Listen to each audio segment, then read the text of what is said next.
హల్లెలూయా. ఇది నా వాక్యము. యోమ్ దెబిరిం 17వ తారీఖు 6వ నెల 2025వ సంవత్సరం. మన దేవుడు ఇస్తున్న చక్కటి మాట.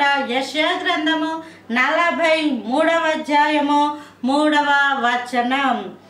యెహోవానగు నేను నీకు దేవుడను, ఇశ్రాయేలు పరిశుద్ధ దేవుడనైన నేనే నిన్ను రక్షించువాడను, నీ ప్రాణ రక్షణ క్రయముగా ఐగుప్తునిచ్చి ఉన్నాను, నీకు బదులుగా కూషును శబాను ఇచ్చి ఉన్నాను.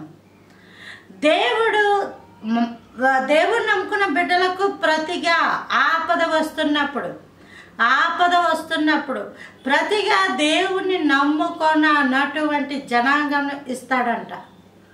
చాలామంది మీలో ఈ సాక్ష్యం చెప్పగలరు.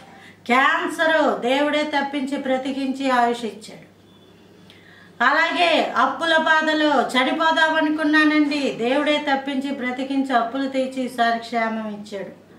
గర్భఫలము ప్రసవం సమయంలో మహా ప్రమాదకరమైన పరిస్థితి, దేవుడే తప్పించి చక్కటి క్షేమం అనుగ్రహించాడు. మేము ఈరోజు ఇలా ఉన్నామని. ఇలాంటి ఎన్నో సాక్ష్యాలు మనం వింటూ ఉంటాం. అదే పరిస్థితుల్లో కొట్టుకుపోయిన వాళ్ళు ఉన్నారు. అదే పరిస్థితుల్లో ప్రాణాలు పోగొట్టుకున్న వాళ్ళు ఉన్నారు.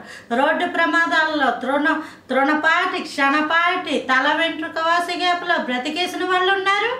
వాళ్ళది కాని ప్రయాణం చేస్తూ వాళ్ళు అందులో ఇరుక్కుపోయిన వాళ్ళు కూడా చాలామంది ఉన్నారు. తప్పించబడాలి అంటే మరణమును తప్పించుట ప్రభువైన యెహోవా వశము.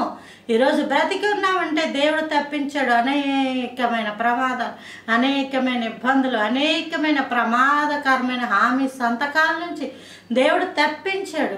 ఇక్కడ అంటాడు, నీకు ప్రాణ రక్షణ క్రయముగా ఐగుప్తునిచ్చి ఉన్నాను. దేవుడిని ఎరగినటువంటి జనాంగం. అందుకే దేవుడిని తెలుసుకోండి.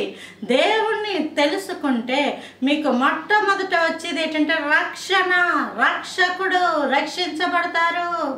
రక్షణలో ఉంటే దేవుని యొక్క కాపుదల కంచె ఆయన హస్తాల్లో ఉంటారు. అట్టి కృప దేవుడు మనందరికీ అనుగ్రహించును గాక. Praise the lord. ఆమేన్.